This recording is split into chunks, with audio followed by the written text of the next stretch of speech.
অত স্বেচ্ছাসেবক না মনে হলে সেরকম কিছু হয়ে গেছে।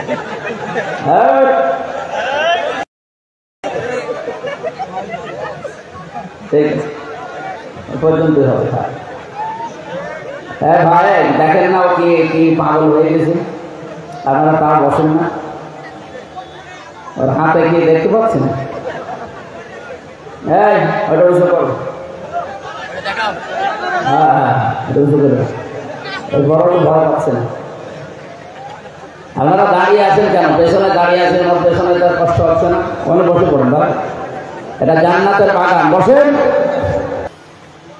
বাংলাদেশের ঐতিহ্যবাহী জেলা, আমার প্রাণ প্রিয় এলাকা কুষ্টিয়া, দৌলতপুর থানার অন্তর্গত হোসেনাবাদ বাজার হাই স্কুল ময়দানে দারুল কোরআন, দারুল উলুম নুরুল কোরআন কওমি মাদ্রাসা এবং এলাকাবাসীর উদ্যোগে ষষ্ঠ বাৎসরিক 2 দিনব্যাপী ঐতিহাসিক তাফসীরুল কোরআন মাহফিলের সমাপনী রজনীর স্বনামধন্য সভাপতি জনাব মাওলানা শামসুল হক, মঞ্চে বসা সম্মানিত ওলামায়ে কেরাম, সামনে বসা মুসলমান ভাইরা, পর্দার আড়ালে সম্মানিত মা এবং বোনেরা, প্রশাসনের ভাইরা, প্রাণ প্রিয় কুষ্টিয়াবাসী, আল্লাহর দরবারে শুকরিয়া জানাচ্ছি। বহুদিন আসতে পারি না, কোরআনের দাওয়াত নিয়ে আসার বহু ইচ্ছা ছিল। 3টা বছর তো ভেতরেই ছিলাম, ভেতর থেকে বের হওয়ার পরও আশা ছিল আসবো, কিন্তু আসতে পারি না বিভিন্ন বাধার কারণে।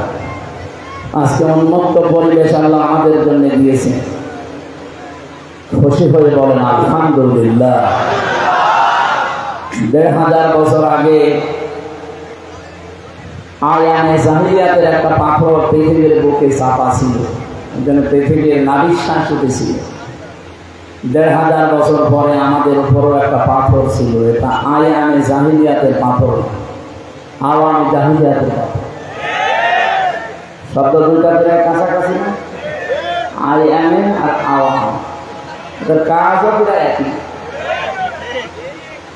আমি আর রাহিকুল মাকতুম পড়েছিলাম পুরাটা, ওর ভেতরে এই শিক্ষাটা ছিল, খিতামুহু মিসকুন ওয়া ফি যালিকা ফালিয়াতানা ফাসিল মুতানাফিসুন।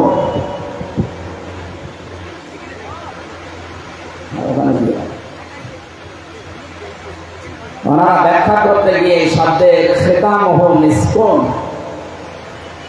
তাফসীরে মুফাসসিরিন ইকরাম যে শব্দটা দিয়েছেন, এর আগে যে আয়াতের শেষের অংশ আছে, আর রাহিকুল মাকতুম এই শব্দ কোরআনের শব্দ। বিশ্বে প্রায় 36টার উপরে এখন নবীজির জীবনের উপরে ধর্মীয় গ্রন্থ আছে, তার ভেতরে অথেন্টিক এবং সর্বোচ্চ পুরস্কার প্রাপ্ত আর রাহিকুল মাকতুম আল্লাহ সফিউর রহমানের লেখা। বিশ্বে শুধু এই মুসলমান দেশে না, অমুসলিম যত দেশ আছে যেখানে আমাদের নবী মুহাম্মদ রাসূলুল্লাহকে নিয়ে আলোচনা হয়, সেখানে তারা আর রাহিকুল মাকতুম এই বইটার নাম, এই কিতাবটার নাম জানে তার। তো সেখান থেকে আমি কোট করছি, ওখানে লেখা আছে খিতামুহু মিসকুন ওয়া ফি যালিকা ফালিয়াতানাফাসিল মুতানাফিসুন। এটা ঢাকনা দিয়ে ঢাকা আছে। আমিজাজুহু মিন তাসনিম, এই তাসনিম শব্দটার ব্যাখ্যা করতে গিয়ে যারা লেখক, বিশেষ করে যারা তাফসীর লেখে, তারা লিখেছে জান্নাতে যে পানি আল্লাহ জান্নাতি বান্দা বান্দীদেরকে খাওয়াবেন, সেই শরবত বা পানি ঢাকনা দিয়ে ঢাকা থাকবেন, যেটা আজ পর্যন্ত খোলা হয়নি। যে জান্নাত পাবে ওখান থেকে খাবার সময় ঢাকনা খুলে খাওয়া লাগবে, এর আগে এখনো পর্যন্ত ওই ঢাকনাকে খোলে। ওটা তাসনিমের গুণাগুণের ভেতরে আমরা কয়েকটা গুণাগুণ দেখলাম। 1 নম্বরে, ওটা যদি কেউ ধরে পান করে, সঙ্গে সঙ্গে তার চেহারার ভেতরে নূর চমকাবে, তার চেহারার উজ্জ্বলতা বেড়ে যাবে এবং এক এক সময় এক এক রকমের স্বাদ তার মুখের ভেতরে সে খেতেই থাকবে। পৃথিবীর কম খাবার আছে যে একবার খেলে এক স্বাদ, আর একবার খেলে আরেক স্বাদ, এরকম খাবার আছে আমি পাইনি। আমার এই ছোট বয়সে বিশ্বের কতগুলো দেশে ঘুরে আসলাম, আমি 220 প্রকার পর্যন্ত খাবার এক হোটেলে পেয়েছিলাম। আপনি জীবনের নামও শোনেন, আমিও শুনছিলাম না, ওই শুনে আসলাম কত রকমের খাবার এখানে তৈরি হয়, 220 টাকা। বাংলাদেশে এক জায়গায় পেয়েছিলাম 180 টাকার খাবার রান্না হয়, গাজীপুরের কাপাসিয়া নিরিবিলি হোটেল। 180 টাকার খাবার আপনি কি রান্না করেন? এখন হোটেলের মালিক টোটা মিয়া ওই এসে বলছে, হুজুর এইটা খান। কি এইটা? কাঁঠালের পাতা ভর্তা। ছাগলে কাঁঠালের পাতা ভর্তা এখানে খাবার, বাঁশের পাতা ভর্তা এও খাবার, জামের পাতা ভর্তা এও খাবার। এইভাবে তৈরি করে 180 টাকা। আর থাইল্যান্ডে পেয়েছিলাম 220 টাকা। কাঁকড়া মাকড়া সব দেয়, যেগুলো আমরা অন্তত ঘৃণা করি, খেতে চাই না, এইরকম জিনিসও তার দাম কি? বাংলাদেশের টাকায় কমপক্ষে 22,000 টাকা হবে কাঁকড়া। উন্নত জাতের কাঁকড়া তারা নাকি প্রতিপালন করে, সাগর থেকে নিয়ে আসে, ওটা ফ্রাই করে দেয়। ওরা বলে যে হুজুর খুব স্বাদ, সাদা তো দেখলে আমার ঘৃণা করে। আমার মেয়েরে আমি ভিডিও কলে দেখাচ্ছিলাম, আমার ওই 4 বছর যেটা, ও দেখে বছর আবার কি এমন কাঁকড়া, তুমি যদি দেশে আসো জীবনে তোমার মুখে আসো খাবো না, কাঁকড়া খাও বাইরে। এই যে খাবারগুলোর পরে পরিবেশন করা হয় পানি, আমি দেখেছি এই পানিগুলো পৃথিবীতে সবচাইতে দামি যে পানি, নাম কি বলেন তো দামি পানির নাম? এখন তো তাই বলবো, পৃথিবীর দামি পানির নাম বলছেন জমজম। 1 গ্লাস কয় টাকা নেবে? খুব বেশি হলেও না 100 টাকা দিলে আপনাকে 1 গ্লাস দিবে। এই পৃথিবীর 257টা রাষ্ট্র সবচাইতে দামি পানির নাম হচ্ছে অ্যাকোয়া ক্রিস্টালা। এই 1/2 লিটার পানির দাম 700 গ্রাম। 700 গ্রাম পানির দাম এখন প্রায় বাংলাদেশের টাকা অনুযায়ী 55 লক্ষ। মুকেশ আম্বানির নাম শুনেছি? ভারতে ওর স্ত্রী নীতা আম্বানি এটা পান করে, প্রতিদিন অন্তত 3-4 লিটার করে তো যায়। আপনি হিসাব করে দেখেন তো, স্বর্ণের বার গুলিয়ে ওটা রিফাইন করার ভেতরে দেয়, এটা দিলে কয়েকটা উপকার আছে। সব উপকার এখানে করা যাচ্ছে না, তার 2টা বলি। একটা, যৌবন ঠিক থাকে। 2 নম্বর, চামড়া জড়িয়ে যায় না। ও মহিলার বয়স কিন্তু অনেক, আমার মনে হয় আমার দাদির বয়সই হবে, তারপরেও দেখলে মনে হবে যে আমার ম্যাডামের বয়স। আর কয়েকটা উপকারের কথা আছে, আমি এগুলো বলতে পারলাম না হুজুরদের কারণে, তাকে আছে। এই মহিলা আমার মনে হয় মাঝে মাঝে যে যদি প্রতিদিন অন্তত 3-4 লিটার পানি পান করে, 3 কোটি 3.5 কোটি টাকার শুধু পানি খায়, আর বাকি যা খায় ওগুলো তো নাম বলা যাচ্ছে না, তো আরো দাম। এত দামি জিনিস এই মহিলা খেয়ে কয়েকটা উপকার পাচ্ছে। 1 নম্বরে, বয়স বোঝা যায় না, বয়সের ছাপ এই শরীরে ভেতরে পড়ে না, চামড়াগুলো জড়ো হয়ে যায় না, যৌবন ঠিক থাকে। বাকি আরো যে 2টা আছে বললাম না, আপনি একা একা আসবেন, আপনাকে বলবো, ওগুলো ঠিক থাকে। তো কি হচ্ছে, আমি যে কথাটা এখানে আপনাদের সামনে তুলেছিলাম, যেখানে যারা বসে আছে সম্মানিত ওলামা ইকরাম, সামনে বসা মুসলমান ভাইরা, পর্দার আড়ালের সম্মানিত মা এবং বোনেরা, প্রশাসনের ভাইরা, প্রাণ প্রিয় কুষ্টিয়াবাসী, এই কথাগুলো বলি না? বলেন বলেন। বড় আশা ছিল আমি দূরের জেলাগুলো বাদ দিয়ে আমার নিজের এলাকাগুলো একটু ঠিক করি, কারণ হাদিসের যতটুকু আমি জেনেছি বুঝেছি মানুষকে জানা। এতে কপালের ফের জালেমরা আসলে বলতে দেয় না। এই পৃথিবীতে আসলে শব্দটাই সমস্যা। এই তাফসীর ও কোরআন মাহফিল লিখে দিয়েছেন, এই শব্দটা জানে।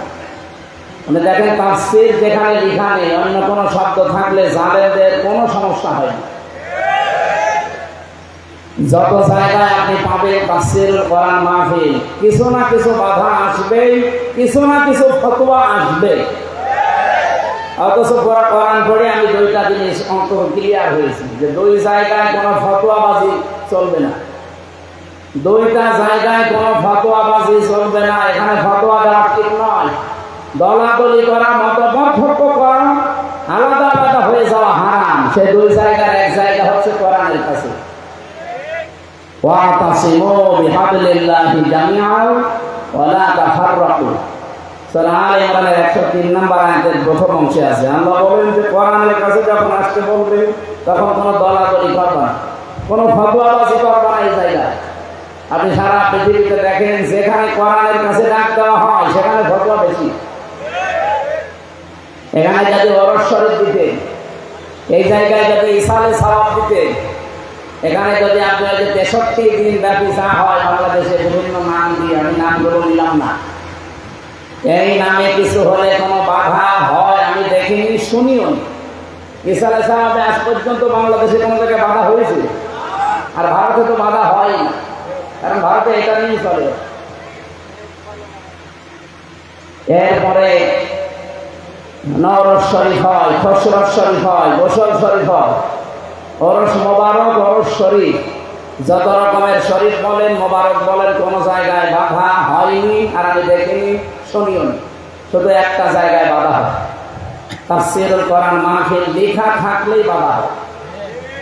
এর আমি কারণ পেয়েছি এই শব্দের ভেতরে। যারা আরবি গ্রামার জানি শব্দ ভাঙবেন, এই শব্দের গোড়ায় চলে যাবেন।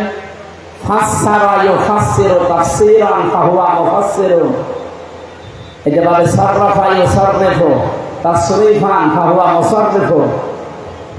এই বাদ থেকে যে শব্দগুলো আমরা খাসিয়াত বের করতে পারি, এখান থেকে যে গুণাগুণগুলো বের হয়, তার বাংলা অর্থ দাঁড়ায় উন্মুক্ত করা, খুলে ফেলা, উলঙ্গ করা। ঢাকনা আছে, ঢাকনা তুলে ফেলা, এর নাম হচ্ছে তাফসীর। আপনি যদি পৃথিবীতে, আমি এই ভাইয়ের বাড়িতে গেলাম, যে সালাম দেওয়ার পরে ওনার ছেলেটা বের হয়ে বলছে কি, বাবা কই? বলছে বাবা কুষ্টিয়া আছে, আপনি পরে আসবেন। মানে এমন সুন্দরভাবে আমার সালামের জবাব দিয়েছে, কি ছেলে না মেয়ে বোঝা যাচ্ছে না। এখন যদি আমি নাম জিজ্ঞাসা করি তাও তো একটা ধোকায় পড়ে যায়, কারণ এই দেশে অনেক ছেলে মানুষের নাম মেয়ে মানুষের নাম একই। কাউকে যদি বলে তোর নাম কি, ও যদি বলে মাহি, আপনি কি বুঝবেন? মহিলাও আছে, মাহি আছে, মাহিয়া মাহি, আপনাদের তো এর সাথে কোনো সম্পর্ক নেই। আর একজন আছে মাহি চৌধুরী, এটাও কিন্তু একজন মানুষের নাম, কিন্তু পুরুষ মানুষ। আগেরটা মহিলা, পরেরটা নাম বললে তো বোঝা যাবে না। এখন এটা আম্মু না আব্বু আমার কি বলে সালাম দিল, আঙ্কেল বলে, এখন কিভাবে বুঝবো আমি? ওর যে পায়জামা প্যান্ট করা আছে এটা খুলে ফেলা লাগবে, এটা না করলে বুঝবেন। পায়জামা প্যান্ট আছে এটা খুলে ফেলেন, এখন আপনি টের পাবেন যেটা আম্মু না আব্বু। এইটা বাংলা অর্থ পাচ্ছি, বুঝে? আমাদের এই দেশে, এই পরিবারে, এই সমাজে, এই রাষ্ট্রে, এই পৃথিবীতে এখন অনেকেই বিভিন্ন আবরণ দিয়ে নিজেকে আড়াল করে রেখেছে। কেউ জুলুমের চাদর দিয়ে, কেউ শিরিকের চাদর দিয়ে, কি কথা বুঝতেছেন? কেউ বেদাতের চাদর দিয়ে, কেউ কুফরের চাদর দিয়ে নিজেকে আড়াল করে রেখেছে। যখনই আপনি তাফসীর করতে যাবেন ওইগুলো সব উন্মুক্ত হয়ে যাবে। পৃথিবীর মানুষেরা টের পেয়ে যাবে যে এটা তো জাতির সর্বনাশ করছে। এই জন্য এত বাধা দেয়। যারা জুলুম করে তারা চিন্তা করে আমার তো অন্তত আবরণ দিয়ে ঢাকা আছে, জুলুমের আবরণ, কেউ তো টের পাচ্ছে না। কোরআনে কারিমের তাফসীর করলে বুঝে ফেললে জাতি যে এটা জাতির সর্বনাশ করছে, এটা জুলুমকারী, তখন সোচ্চার হয়ে যাবে আমার বিরুদ্ধে। সুতরাং এইটা যেন বন্ধ হয় যে কোনো কায়দা। আর এই স্বভাব ছিল ১৫০০ বছর আগে আবু জেহেলের। কার? আল্লাহ রাব্বুল আলামিন বলেন, আল্লাযীনা কাফারু লা তাসমাউ লিহাদাল কুরআনি ওয়ালগাউ ফীহি লাআল্লাকুম তাগলিবুন।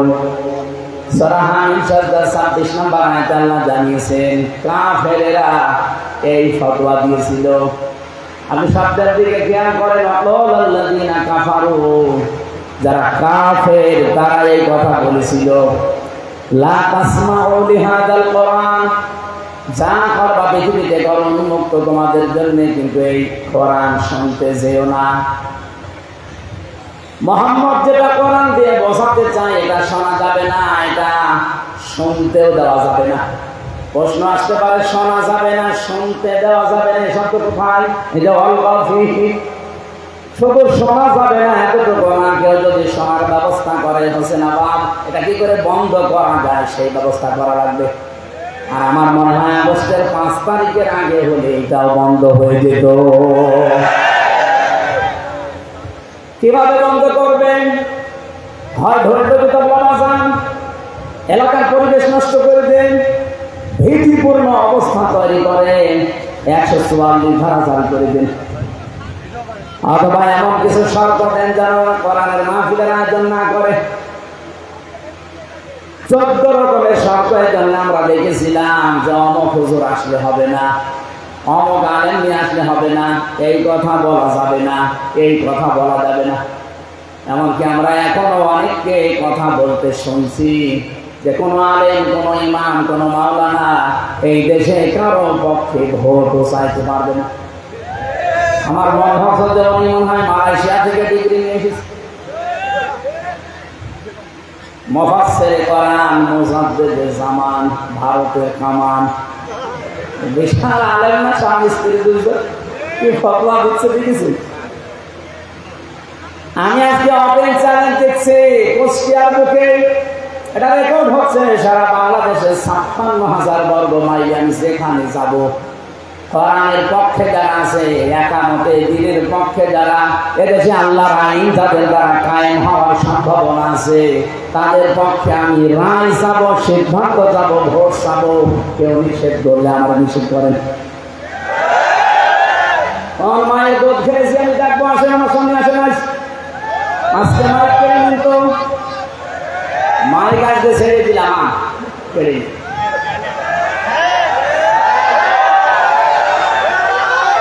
আগস্টের 5 তারিখের আগে এদেশ আর নেই। এদেশ এখন এপ্রিলের 23 তারিখ চলছে। আগস্ট আসতে আর কয়েক মাস আছে। আমার মনে হয় আগস্ট আসার আগে এদেশে এখনো কিছু জুলুম আছে, এই জুলুমগুলো আমরা চাই যেন বন্ধ হয়। আগস্ট আসার আগে যদি এই জুলুমগুলো বন্ধ না হয়, আবার আগস্ট আসলে কিছু ঘটে যাবে। আমি নামগুলো নিতে পারলাম না। তার 1500 বছর আগে আবু জেহেল ভালোভাবে বুঝেছিল যে আমি যা করি, আমি যে চেয়ারে বসে আছি, চেয়ার তো অবৈধ চেয়ার, আর মোহাম্মদ যা বলতে চায় ও বললে আমার চেয়ার টিকবে না। কারণ মোহাম্মদের কথা যদি সত্যি মানুষ বুঝে ফেলে, আমি যে নানা ভাবে চেয়ারে আছি, ধরে ফেলবে মানুষ। এই জন্য ওর সব চাইতে বড় কাজ ছিল এইটা যে যা করবা করো, কোরআন যেন শুনতে চেও না, আর কেউ যেন শুনতে না পারে সেই ব্যবস্থা করো। আমার মনে হয় 1500 বছর পর আমি জাহিলিয়াত যুগ পার হয়ে আমি জাহিলিয়াত যুগ শুরু হওয়ার পর ঠিক তারাও বুঝেছিল যে দেশে হামজা কোরআন দিয়ে যা বলতে চাই, জনগণ যদি সত্যি এগুলো বুঝে ফেলে, আমাদের চেয়ার থাকবে না। এখানে এত বাধা দিচ্ছে, এত বাধা দেবে কোন কারণে? আমার কাছে কত বড় বড় হুজুর, আমার তো শরীর চলে না, আর এক একজন হুজুর আসতো, বাবা 3-4 মন গায়ে বসতো। এত বড় বড় হুজুরের কোনো বাধা নেই, আরো টাকা পয়সা দিয়ে বলতো সারা রাত ওয়াজ করেন। কি ওয়াজ? সাপের কাহিনী বলেন, সাপের কাহিনী বলেন, মাছের কাহিনী বলেন, আপনিও কান্দেন, যারা আছে সামনে ওরাও কান্দুক, কেঁদে কেটে বাড়ি চলে যান। আমাদের চেয়ারের 4টা পায়া, একটা পায়া যেন আঘাত না লাগে। হামজা আসলে তো পায়া থাকবে না, কোরআন দিয়ে মানুষকে যা বুঝিয়ে দেবে, মানুষ যদি সত্যি বুঝে ফেলে, আমাদের চেয়ার কিন্তু থাকবে না। এই কারণে কারণ তারা নিজেদেরকে জুলুমের চাদর দিয়ে আড়াল করে রেখেছিল, অনেকে বেদাতের চাদর দিয়ে নিজেদেরকে আড়াল করে রেখেছেন। এটা আমার তাহেরি ভাই, ওদের প্রকাশ্য বেদাত করে, শিরক করে, ফতোয়া দেওয়া লাগবে। নিজে জিকির করছে আলী বাবা, শাহ আলী বাবা, কেল্লা বাবা, ফতে বাবা। আমি এক কথা জবাব দিচ্ছি, এদিকে তাকান। আল্লাহ যেটা পারে এ পৃথিবীর অন্য কেউ পারে, এই বিশ্বাস করার নাম হচ্ছে শিরক। আর শিরক যারা করে তারা মুশরিক। মুশরিক যারা মরে গেলে জানাজা যাইতাছে, কবর দিয়ে কাজ হবে হবে, কবরে দেওয়ার সঙ্গে সঙ্গে আল্লাহ আগুন লাগিয়ে দেবে। লাহুম মিন জাহান্নামা মিহাদু ওয়া মিন ফাওকিহিম গাওয়াশ ইলা আখিরি আয়াত। আল্লাহ পাক বলেন ওদেরকে শুধু কবরে রাখতে দেরি হবে, কবরের নিচে আমি জাহান্নামের বিছানা বিছিয়ে দেব আর উপরে আগুন লাগিয়ে দেব। ওয়াকাযালিকা নাজিজিজ যালিমিন, এটা আমি এই জন্য করব কারণ এটা জালেমদের শাস্তি। কুষ্টিয়াবাসী, আমি যেটা এ পর্যন্ত এসে বোঝাতে চাই, পৃথিবীর শিরককারী, বেদাতকারী, জুলুমকারী, কুফরিকারী, এগুলো সবই তারা নিজেদেরকে চাদর দিয়ে আড়াল করে রেখেছে। এরা তাফসীর শুনলেই ভয় পায়, কারণ ওরা জানে তাফসীর মানে খুলে ফেলা, উলঙ্গ করা, উন্মুক্ত করা। ঢাকনা দিয়ে ঢাকা আছে, ঢাকনা ফেলে দেওয়া। আমরা যতগুলো ঢাকনা দিয়ে নিজেদেরকে ঢেকে রেখেছি, কোরআনের তাফসীর যদি সঠিকভাবে করা হয় একটা টিকবে না। ওরা নিজেরাও জানে যে আমরা ভ্রান্ত পথে আছি। কথা বলে না কেন? ওরা নিজেরাও জানে যে আমরা ভুল পথে আছি, কিন্তু দুনিয়ার স্বার্থে তারা তো ছাড়তে চায় না। এই পৃথিবীতে আমরা তিনটা প্রাণী দেখি, এরা কিন্তু দিনের আলোতে বের হয় না, কোনোদিন রাতের আধারে বের হয়। এই যে রাত এখন অন্ধকার হয়ে গেছে, যত বেশি অন্ধকার হবে দেখবেন তত বেশি ওরা রাতের বেলা বের হবে। পেঁচা, বাদুর আর শামসিকা, নাকি এলাকায় তিনটা জিনিস রাতে বের হয়, বের হয়ে স্থির থাকে, মানুষের কলা নষ্ট করে, ফসল নষ্ট করে, পানির বরজ নষ্ট করে। কি কথা বলছে না কেন? দিনের আলো, সূর্যের আলো তাদের ভালো লাগে না, রাতের আধার তাদের ভালো লাগে।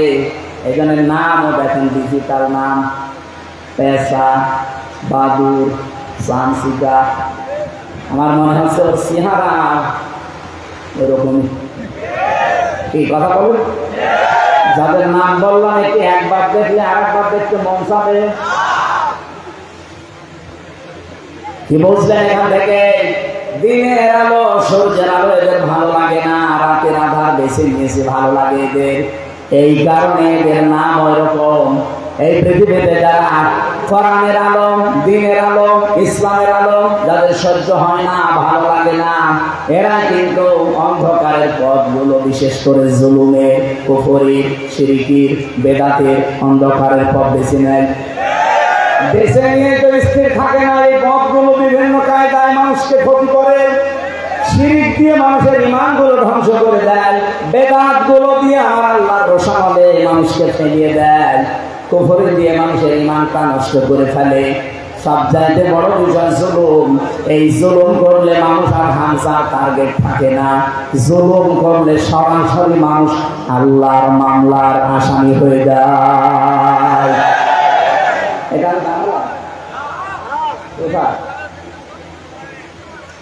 সূরা সূরা 25 নম্বর পারা, 6 নম্বর পৃষ্ঠা, 13 নম্বর লাইনের 42 নম্বর আয়াতে আছে। এই 15.5 বছরে যারা জুলুম করেছেন কান খাড়া করে শোনেন। আমি আপনার কাছে এটা পৌঁছাবে। أقول إنما السبيل على الذين يظلمون الناس ويبغون في الأرض بغير الحق أولئك لهم عذاب أليم। আমি একটা দুইটা না, আমার বিশ্ববিদ্যালয়ে থাকাকালীন আমি আয়াতের সাথে প্রায় 42টার উপরে তাফসীর মিলিয়েছিলাম। 42টা মুফাসসির সব আয়াতের ব্যাপারে এক কথাই লিখেছেন। আল্লাহ পাক বলেন আমি নিজে অভিযোগ দেব, মামলা দেব, কেস করব তাদের বিরুদ্ধে, দুনিয়াতে যারা মানুষ হয়ে মানুষের উপরে জুলুম করছে। শব্দের দিকে খেয়াল করেন তো, আপনি আবেন না। ইয়াসলিমুনান নাস দিয়েছেন আল্লাহ, ইয়াসলিমুনাল মুসলিমুনা দেয়নি। এরপরে শব্দ হচ্ছে ইয়াসলিমুন শব্দ দিলেন কেন আল্লাহ? এটা তো মজারে, বর্তমান, ভবিষ্যৎ, প্রেজেন্ট, ফিউচার। তার মানে বর্তমানে যারা আছে মানুষের উপরে জুলুম করছে, ভবিষ্যতে যারা করবে, এই যে আমাদের পেছনে ইন্ডিয়া, এই পৃথিবীতে সব জায়গায় নিকৃষ্ট মানুষের তালিকায় 2টা জাতি। এখন আপনি ইন্টারনেট ঘাটেন, গুগলে সার্চ দেন, দেখবেন 2টা জাতির নাম আসবে, একটা ইহুদি আর একটা মুশরিক। আজ ফিলিস্তিন যারা দখল করে নিচ্ছে এরা ইহুদি, এরা পৃথিবীর নিকৃষ্ট 1 নম্বরে। 2 নম্বরে আছে আমাদের পাশের এই প্রতিবেশী সবাই না, যারা উগ্রপন্থী, যারা মোদির মুরিদ, এরা হচ্ছে আসল জঙ্গি। আল্লাহ ঘর মসজিদ গুলো সব আজ ভেঙে দিচ্ছে ধোয়া তুলে। কি ধোয়া তুলেছে তারা? বলে 500 বছর আগে এখানে মন্দির ছিল, যেন আমরা ভেঙে দিয়ে মন্দির বানাবো। আরে শয়তান, পৃথিবীতে আর জায়গা পাও না, যত মন্দির তোমার সব মসজিদের নিচে পাওয়া যায়। বিশ্বের মানুষের আজ দেখে মাটির নিচে কেউ তেল পায়, গ্যাস পায়, সোনা পায়, রূপা পায়, আর শয়তানরা মাটির নিচে শুধু পায় মন্দির। যেখানে সেখানে না, শুধু মসজিদের নিচে পায়। দৌলতপুর থানা হিন্দু নেই বলেন? আমরা আজ পর্যন্ত কোনদিন আওয়াজ তুলেছি যে এই দেশের যত মন্দির আছে 1000 বছর আগে এখানে আমাদের মসজিদ ছিল, আমরা ভেঙে দেব? তুলেছি? অথচ অলরেডি গতকালকে ওরা অলরেডি দাঙ্গা বাঁধিয়ে দিয়েছে। পৃথিবীর নিকৃষ্ট জাতিটা এখন ইহুদিদের উপরে চলে যাচ্ছে। এরা মুসলমানদের বাপ দাদা, আমাদের পূর্বপুরুষরা, তারা অর্থ করেছিল মসজিদ, মাদ্রাসা, খানকা, গোরস্থান, ঈদগাহ, এগুলো সব আজ অর্থ আইনটা বাতিল করে দিয়ে অবৈধ আইন তৈরি করে মুসলমানদের এগুলো সব তারা দখল করে নিচ্ছে। একটা হাদিস পড়ছিলাম আজকে, বিশ্বনবী জানিয়েছেন, নবী রাদিয়াল্লাহু তাআলা বলেন, নবী সাল্লাল্লাহু আলাইহি ওয়াসাল্লাম, মান দাআ লাইসা লাহু ফালাইসা মিন্না ওয়া লিয়াতাবাওয়া মাকআদাহু মিনান নার। রাহু মুসলিম। বিশ্বনবী বলেন, ওই লোকটা কোন লোক? এ পর্যন্ত পরে নবী কিছু বলেননি। ওই লোকটা কোন লোক? যেই লোকের দখলে ওই জিনিস থাকার কথা না, জোর করে নিজের দখলে যদি ওই জিনিস সে নিয়ে নেয়, সঙ্গে সঙ্গে ফালাইসা মিন্না, সে আমার উম্মত থেকে বের হয়ে যায়। কি কিছু বুঝেছেন না? বুঝুন, আমি আগে ব্যাখ্যাটা বলি। দেখেন, যেই জিনিস আপনার দখলে থাকার কথা না, ওইটা যদি আপনি নিজের দখলে নিয়ে নেন, সঙ্গে সঙ্গে আপনি রমির উম্মত থেকে বের হয়ে গেছেন। গল্প করছেন মানে?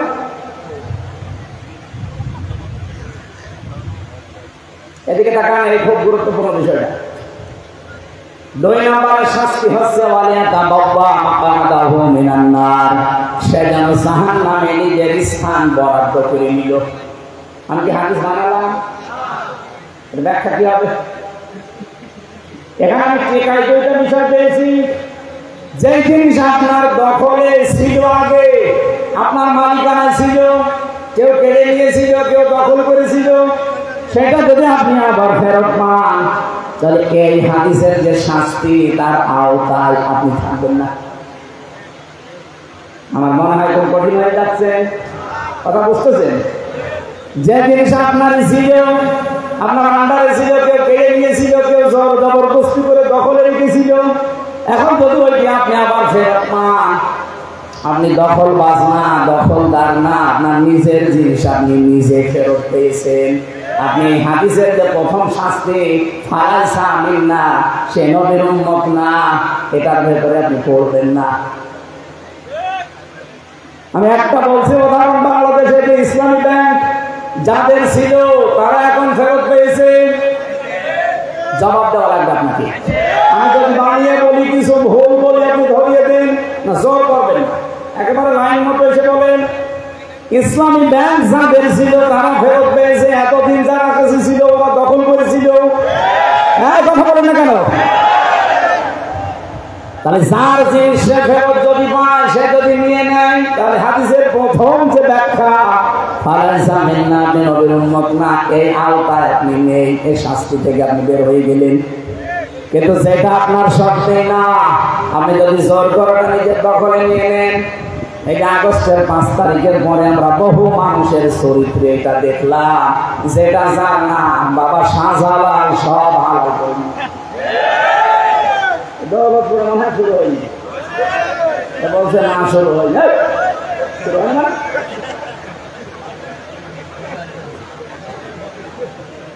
হুজুর মনে হয় ওই বলে বলছে না শুরু হয়নি, টপি কেটে দিলে তখন বলবে না শুরু হয়েছে। কত কিছু আমরা দেখতে পাচ্ছি আগস্টের 5 তারিখের পরে, কত কিছু মানুষ দখল করে নিচ্ছে, অথচ সেই জিনিস আর হওয়ার কথা ছিল না। কিছু বুঝেছে? ঠিক আছে, খুব চালাক এলাকার মানুষেরা, শহরের মানুষ তো, শহরের মানুষ দেখলে বাংলাদেশের মানুষ ভয় পায়, কারণ এরা মানুষ জবাই করে শহরের উপরে রেখে দেয়। অবশ্য ঠিক আসতে পারে রেকর্ড হচ্ছে।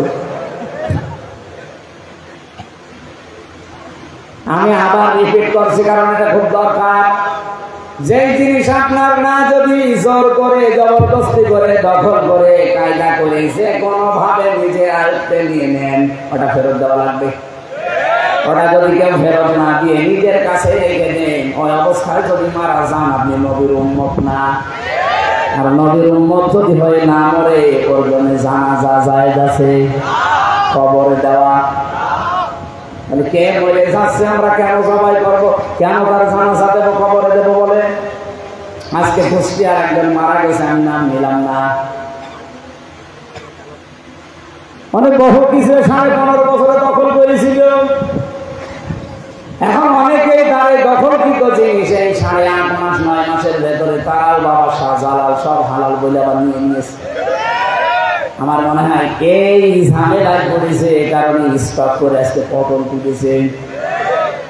আমি কমেন্টে দেখলাম মেসেজ বক্সে যে 100 জনের প্রায় 99 জন বলছে আলহামদুলিল্লাহ, ইন্না লিল্লাহ কেউ লেখে না।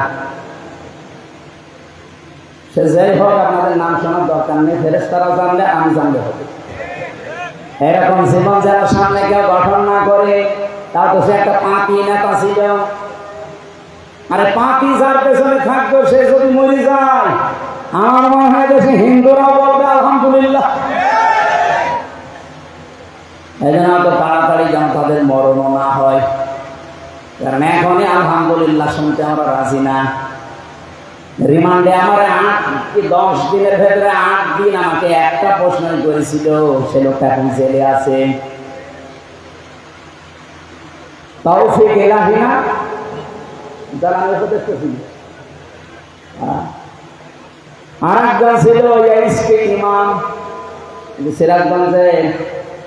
এই লোকটা মারা যাওয়ার পরে আমি দেখেছিলাম বহু মানুষ ইনবক্সে কেউ ইন্না লিল্লাহ লেখে না, লিখে সব আলহামদুলিল্লাহ।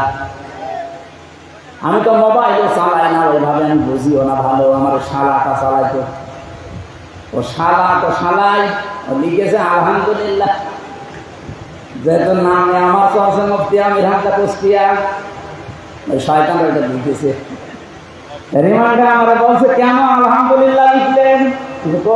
এই যে ঠিক সবই ঠিক আছে, কিন্তু লিখেছে আমার শালা, আর শালার সব দোষ আমার ঘাড়ে। এই 10 দিন রিমান্ডের 8 দিন যে শাস্তি আমার দিয়েছিল, প্রতিদিন ওই একই রকম। আমার আগে একজনকে নিয়ে গেল, দেখলাম বাড়ি চট্টগ্রামে ছাত্র দলের এক ভাই, করে নিয়ে যে নখ তুলছিল। ওদের কাছে এমন একটা চেয়ার আছে, আমাকে দেখায়, আমাকে বসিয়েছিল কিন্তু আমাকে ঘোরায়নি, কিন্তু ওই ভাইকে বসিয়ে আবার ঘুরিয়েছিল। এরকম চেয়ারে বসিয়ে 2 ক্লিপ দিয়ে হাত আটকে দেয়, পা আটকিয়ে দেয়, গলার কাছে একটা যে লাগিয়ে দেয় রাবার, আপনি নড়াচড়া করতে পারবেন না। হঠাৎ একটা মেশিন নিয়ে আসবে, মেশিন আমি দেখেছিলাম হাতের কাছে পায়ের কাছে লাগিয়ে দেয়, এমনভাবে সেট করা মনে আছে যে আমার হাত দেখে বানিয়েছে। হাতের কাছে লাগিয়ে সেটা একটা সুইচ টিপ দিলে একবার এই নখগুলো খুলে সব চলে আসে। আর আপনি দেখেন এখন এই নখ খুলে কেমন ফিনকি দিয়ে রক্ত বের হয়। নখ খুলে গেলে যখন রক্ত ফেনকে দিয়ে আসে তখন পাতলা মিহি ওই যে মোল্লা সল্ট ওটা শুকিয়ে যায়। শুনতে কেমন লাগছে, যারা দিল কেমন লাগছিল তার। আমি মাটির নিচে ওই সময় হাওয়া করে চিৎকার করছে লোকটা, নিয়ে এসে আমার রুমে দিল। প্রত্যেকের রুম রুম আলাদা, পাশের রুমে যে ই দেওয়া, মোটা মোটা রড দেওয়া, সব দেখা যাচ্ছে। দেখছি ফিনকি দিয়ে রক্ত বের হচ্ছিল, ওই জায়গায় লবণ দিয়েছে। তা মোটা লবণ দিলে তো হয়তো, পাতলা মিহি লবণ বলছে। আমার একটা টিপ দিয়েছিল, শুনেছে এক টিপে নাকি 120 বার করে ভরে ওই চেয়ারটা। 1 মিনিট পরে মনে হয় জানে 8-10টা পৃথিবী দেখতে পাচ্ছি। অবশ্য সুবহানাল্লাহ,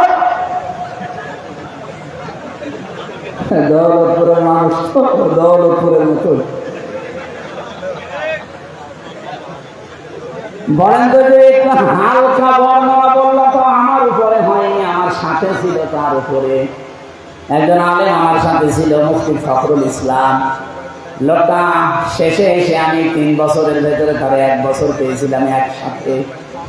ডান্ডা বেড়ে দিয়ে 24 ঘন্টা ওই ফাঁসির কন্ডেম সেলের ভেতরে আমার রুমে দিয়েছিল। মাঝে মাঝে দেখে হাত পা হয়ে পড়ে আছে। কি ভাই আপনি এমন করেন? আমার বলছে, হামজা ভাই আপনার সাথে রিমান্ডে কি করেছে আমি জানি না, তবে আমার এই পায়ের ভেতরে হাত দিয়ে, সামনে লোহার ব্যারিকেড ছিল, ও লোহার ব্যারিকেডের সাথে হাত আটকিয়ে দিয়েছে হ্যান্ডকাপ দিয়ে। 2 মিনিট 5 মিনিট না, 3 বছরে ভাবে আটকে রেখেছে। 24 ঘন্টা। এটা মানুষের শুয়ে থাকে, এটাতে কত বড় নিয়ামত আমি জানি। 24 ঘন্টায় মাত্র 1.5-2 মিনিট সময় দিত টয়লেট করার জন্য। টয়লেট তো হয় না, তার সময় দিত মাত্র 1.5-2 মিনিট। সকালে কটা পচা ছোলা দিয়ে দিত, দুপুর বেলা 1 মুঠো ভাত দিত, তার মনে হচ্ছে কেউ মাখিয়ে দিয়েছে। আমার বললাম আপনি 60 মাস হয়ে থাকেন, যদিও উনি 60 হয়ে মানে আমার আর জায়গা থাকে না, কারণ এদিকে 3.5 হাত, এদিকেও 3.5 হাত, থাকবো কি করে?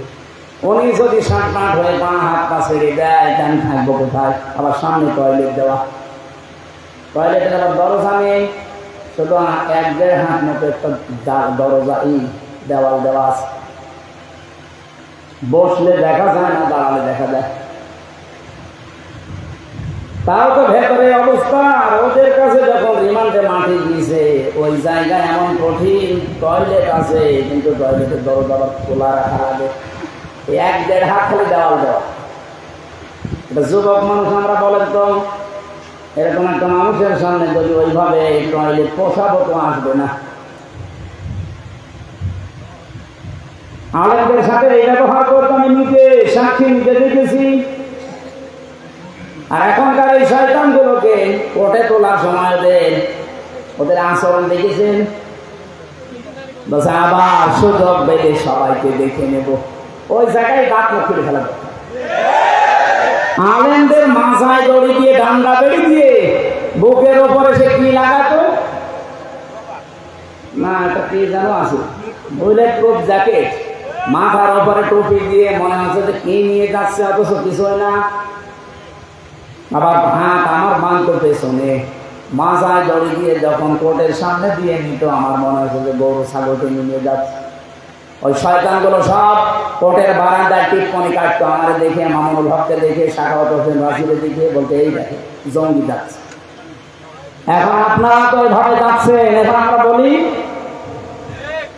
দেখ কেমন লাগে।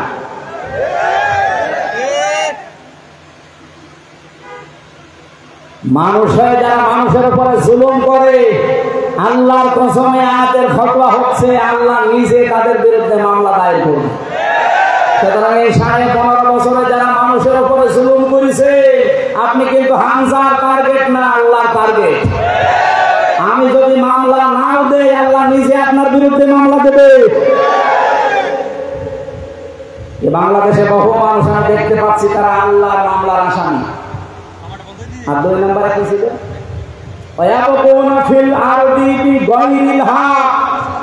দুনিয়া শান্ত হয়ে যাওয়ার পরে যারা অন্যায় ভাবে পৃথিবীতে বিশৃঙ্খলা তৈরি করে, এখন সেটা চলছে।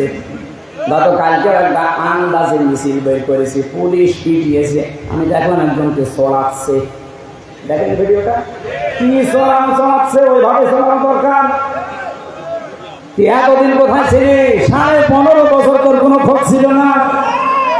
এখন যত হেলমেট বাহিনী, যত রিক্সা বাহিনী, যত আনসার বাহিনী, কত বাহিনী এখন আসতেছে, কোথায় ছিলেন এতদিন?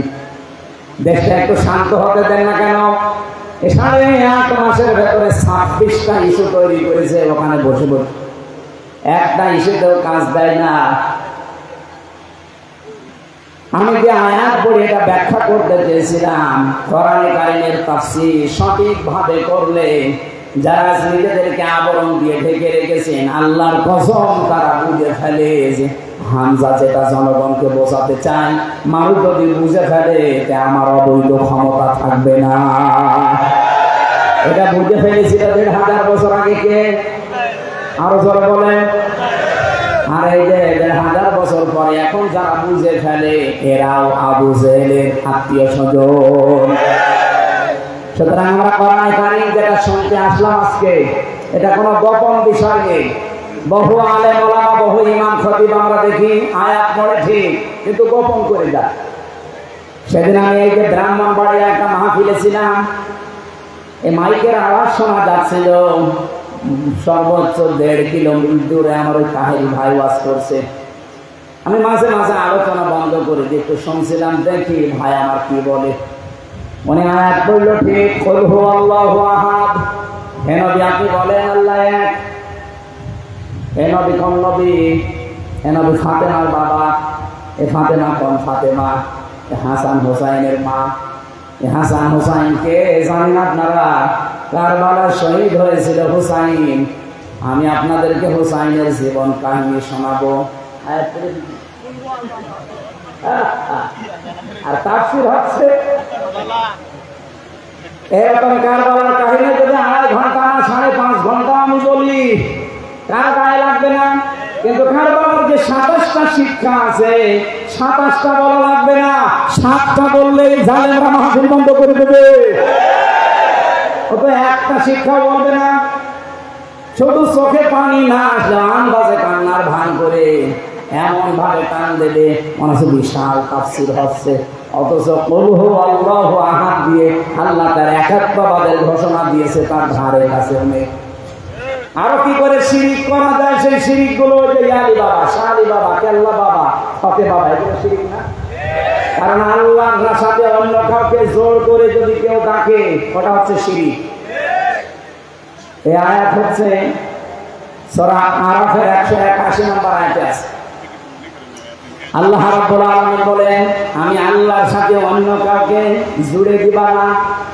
যদি আমি আল্লাহর সাথে অন্য কাউকে কেউ জুড়ে দেয়, যারা ইলহাদ করবে, বাড়া কমা করবে, এর ভেতরে জুড়ে দেবে, তোমরা তাদের সাথে মিশে ডাকবা না। এই ঘোষণা কার? অথচ এরা যে আল্লাহর সাথে জুড়ে দিয়েছে, আলী বাবা, শালি বাবা, কেল্লা বাবা, প্রকাশ্য শিরিক কিনা বলেন? আরো জোরে বলেন। এখানে আমি এক কথা জবাব দিই, শিরিক কিন্তু অনেক প্রকার আছে, সবগুলো আমার আলোচনার বিষয় না। শিরিক বিল জাত পেয়েছি তাফসীরে, শিরিক বিল সিফাত, শিরিক বিল ইখতিয়ারাত, শিরিক বিল হুকুক। আমি একটা একটা করে 120 প্রকার পর্যন্ত পড়েছিলাম। এক কথা জবাব হচ্ছে, আল্লাহ যেটা পারে পৃথিবীর অন্য কেউ পারে। আরো জোরে বলেন। যদি কেউ বিশ্বাস করে যে না অন্য কেউ আল্লাহর মতো পারে, সে সঙ্গে সঙ্গে মুশরিক। আরো জোরে বলেন, বলেন বলেন। তো পৃথিবী চালাতে পারে কে? না মা দুর্গা পারে? এই পৃথিবী চালাতে পারে আল্লাহ, অন্য কেউ এখানে আর শরীক? আরো জোরে বলেন। এ দুনিয়া চালাতে হলে আইন লাগে, আইন দিতে পারে শুধুমাত্র একমাত্র কেবলমাত্র কে? অন্য কেউ পারে? তাহলে এই কথা তো বলি আমরা, অন্যের কোন আইন এই পৃথিবীতে যদি চলে, কেউ যদি চালানোর চেষ্টা করে, সে মুশরিক। কারণ শিরিক করেছে সে আল্লাহর আইনের সাথে। আর আমাদের জীবনের প্রথম কথা যা, শেষ কথা তা, যে এই জমিন আল্লাহ, আর আলাহুল খালক ওয়াল আমরু, আইন চলবে আল্লাহ। জীবনে আমাদের আর কিছু না থাক, অন্তত এইটা আছে। যারা বাংলাদেশের মিথ্যা কথা আমাদের বিরুদ্ধে আরে ভাই আমার আকীদা হচ্ছে আল্লাহর জমিনে আল্লাহর বিধান চালু করব, এটা আমার আকীদা। আপনার আকীদা কি বলেন তো আপনি? আপনার আকীদা যদি থাকে না আমার এই জমিনে আল্লাহর জমিন আমি মানি কিন্তু আইন চলবে আমার বাবা, আপনি মুশরিক। আপনি যদি বলেন আল্লাহর জমিন ঠিক আছে মানি কিন্তু আইন চলবে আমার স্বামী, আপনি মুশরিক। আমার আকীদা সাফ, এই জমিন আল্লাহর, আইন চলবে। আরো জোরে বলেন। সুতরাং আল্লাহর এই জমিনে আল্লাহর আইন বাদে অন্যের আইন যারা প্রতিষ্ঠা করার জন্য দল করেন, আন্দোলন করেন, মিছিল মিটিং করেন, ভোট দেন, আপনি মুশরিক। আপনার সাথে আত্মীয়তা কোনো দেশ নেই। একটু পড়া হয়ে যাচ্ছে না, না কিসের পড়া, এখনো শুরু হয়নি, হালকা পাতলা বলছি। আকীদা সাফ করা লাগবে। আমার আলোচনার বিষয় 5টার ভেতরে এটা একটা, যে আকীদা বিশুদ্ধ করা লাগবে, সাফ করা লাগবে। আমি যে তেলাওয়াত করেছি এর ভেতরে 5টা বিষয় লুকিয়ে আছে, আমি সামনে নিয়ে আসবো। আপনার কি ধৈর্য হারা হয়ে যাচ্ছে? আর কিছুক্ষণ সময় দেওয়া যাবে না? সাফ করছি আমি আগে, এটা ঠিক করে নেই। সূরা বাকারার 208 নম্বর আয়াতটা পড়েছিলাম, আর লক্ষ লক্ষ হাদিস থেকে মাত্র একটা হাদিস একটু লম্বা, ওইটা পড়েছিলাম। এই দুটাকে সামনে নিয়ে আমি কথা বলবো ইনশাআল্লাহ। রব্বুল আলামিন এখানে ঈমানদারকে ডাক দিয়েছিলেন, ইয়া আইয়ুহাল্লাযীনা আমানু, ওহে যারা ঈমানের দাবি করো, উদখুলু ফিস সিলমি কাফা, তোমরা পরিপূর্ণভাবে ইসলামে প্রবেশ করো। এই নির্দেশ কার? এখানে শব্দটা ছিল সিলমন, এখানে জবর দিয়ে পড়লে হয় সালমন। আলেম যারা আছে বলেন তো সালমন মানে কি? এলাকায় আলেম নেই। সালমন মানে শান্তি, আর সেলমন মানে ইসলাম। সেলমন মানে, এখানে কি সেলমন আছে না সালমন আছে? সেলমন। আল্লাহ পাক বলেন উদখুলু, বহু বচন এটা, সবাই মিলে প্রবেশ করো ফিস সিলমি, ইসলামের মধ্যে। কিভাবে করবা? কাফা, পরিপূর্ণভাবে। এখন আমাকে যদি কেউ প্রশ্ন করেন, হুজুর সারা জীবন আমি আয়াত শুনছি ইসলামে প্রবেশ করো, ইসলামে প্রবেশ করো পরিপূর্ণভাবে, ইসলামে পরিপূর্ণ প্রবেশ কিভাবে করে? কেউ যদি বলে আমি ইসলামে পরিপূর্ণভাবে প্রবেশ করতে চাই, তার কিছু আলামত পড়া কোরআনে আল্লাহ দিয়েছেন। আমি 9টা পেয়েছি, সামারাইজ করে 5টা বানিয়েছি। আপনি যদি এই 5টার ভেতরেও নিজের জীবনকে, প্র্যাকটিক্যাল লাইফকে মিলাতে পারেন, আপনি বিশ্বাস করতে পারেন যে আমি ইসলামে পরিপূর্ণ দাখিল হয়ে গেছি। সুবহানাল্লাহ বলতে পারবেন না? 1 নম্বরে আকীদা বিশুদ্ধ করা লাগবে। এই জন্য এই পয়েন্টটা নিয়েছি। আজ বহু রকমের আকীদা চলছে বাংলাদেশে। এই দেশে যারা একামতে দিন কায়েম করতে চায়, আল্লাহর কসম কোরআন শরীফ আমি সামনে নিয়ে হাতে নিয়ে বলছি, তাদের বিরুদ্ধে একটা মিথ্যা অপপ্রচার করা আছে যে তাদের আকীদা ঠিক নেই। আরে ভাই আমার আকীদা, আমি সাফ কথা বলছি, আল্লাহর জমিনে আল্লাহর আইন প্রতিষ্ঠা করা, এটা আমার আকীদা। আমার সিস্টেম ভুল হতে পারে, কেউ গণতন্ত্রের নাম দেন, কেউ রাজতন্ত্রের নাম দেন, কেউ খেলাফতের নাম দেন, আমার সিস্টেম ভুল হতে পারে কিন্তু আমার বিশ্বাসে ভুল নেই। আমি আব্রাহাম লিঙ্কনের গণতন্ত্র আমিও মানি না, জনগণ সমস্ত ক্ষমতার উৎস, এই বিশ্বাস আমার নেই। আপনার কি মনে হয় জামাত ইসলামের নিবন্ধন বাতিল করে দিয়েছে শুধুমাত্র তারা 71 সালে ভূমিকাটা খারাপ ছিল এই কারণে তাদের নিবন্ধন বাতিল হয়েছে? জীবনও না। এ দেশ তো আর হাসিনা এতদিন চালায়নি, চালিয়েছে ওনার স্বামী, ওনার নামে স্বামী, যিনি উনি এখানে যা বলেছে তাই হয়েছে দিল্লির প্রেসক্রিপশন অনুযায়ী। যারাই বলেছে যে ক্ষমতার উৎস জনগণ নয় আল্লাহ, তাদের নিবন্ধন বাতিল করে দিয়েছে। কারণ এখানে একটা প্রকাশ্য শিরিক লুকিয়ে আছে। আপনিও কালকে বলেন যে জনগণ সমস্ত ক্ষমতার উৎস, আমরা মেনে নিলাম, আপনারটা আজকে ফেরত দিয়ে দেবে। এই জন্য তো বারবার বলছি, সংস্কার যখন আরম্ভ হয়েছে 2732 জন মানুষ যখন অন্তত জীবন দিল, তাদের জীবনের মূল্য যদি দিতে চান, বাংলাদেশে বানানো সংবিধান যেটা শিরক কুফর দিয়ে ভরপুর করা, যতগুলো ধারা আমি পড়েছি অধিকাংশ ধারা কোরআনের সাথে মেলে না। এই কোরআনে আল্লাহ একটা সংবিধান নামে সূরা দিয়েছেন, তার নাম ফুরকান। সংবিধান, আধুনিক অর্থ ফুরকান মানে সংবিধান। এখানে ৭৭টা আয়াত আছে, ৭৩টা ধারা আছে। আপনি তাফসীর বুঝে বুঝে পড়েন। পৃথিবীর কোন এলাকা যদি কেউ ভালো বানাতে চায়, মিনি জান্নাত তৈরি করতে চায়, এই ৭৭টা আয়াতের ৭৩টা ধারা ওই দেশে যদি কায়েম করে দিতে পারেন, ওই এলাকা মিনি জান্নাত হয়ে যাবে। আর আমরা ওইটা চাচ্ছি। সংস্কার আরম্ভ হয়েছে সেই 2024-এর 5 আগস্ট থেকে শুরু করে বারবার আহ্বান জানাচ্ছি যে সংস্কার করেন, তাড়াতাড়ি করেন। কেউ বলছে না সংস্কার লাগবে না, তাড়াতাড়ি নির্বাচন দেন। নির্বাচন কি করবেন? সংস্কার না করে নির্বাচন দিলে আগে যে দিনের ঘটনাটি হয়েছে তাই হবে। কারণ এই যে 1628 জন যারা দায়িত্বে আছে, এরা তো ওই মানুষগুলো, এই ডিসি সেই ডিসি, এই এসপি সেই এসপি, এই পিওনো সেই পিওনো, এই ওসি সেই ওসি। হ্যাঁ, কুষ্টিয়ার ডিসি গেছে কুমিল্লায়, কুমিল্লাটা গেছে কুড়িগ্রাম, কুড়িগ্রামটা চট্টগ্রাম। এই পার্থক্য, মাল তো সব একই আছে। মাল এক নেই, খালি চেয়ার পাল্টি। চেয়ার পাল্টিয়ে কি হবে? মাল পাল্টান।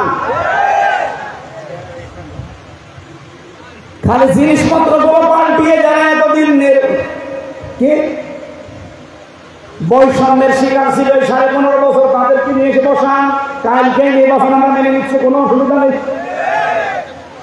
এই জন্য বারবার সংস্কার চাচ্ছি যে সংস্কার যখন সব জায়গায় চলছে, সংবিধান সংস্কার করে।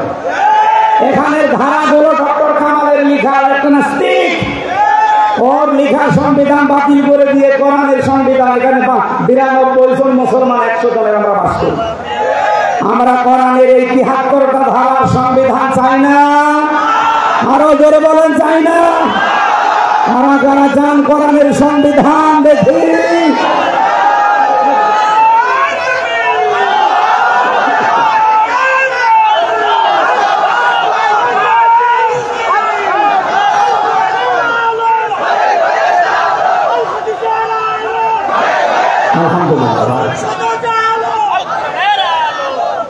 আমার ভাইরা, এটা যদি কারো কাছে রাজনীতি মনে হয়, হ্যাঁ আল্লাহর কসম এটাই আমার রাজনীতি।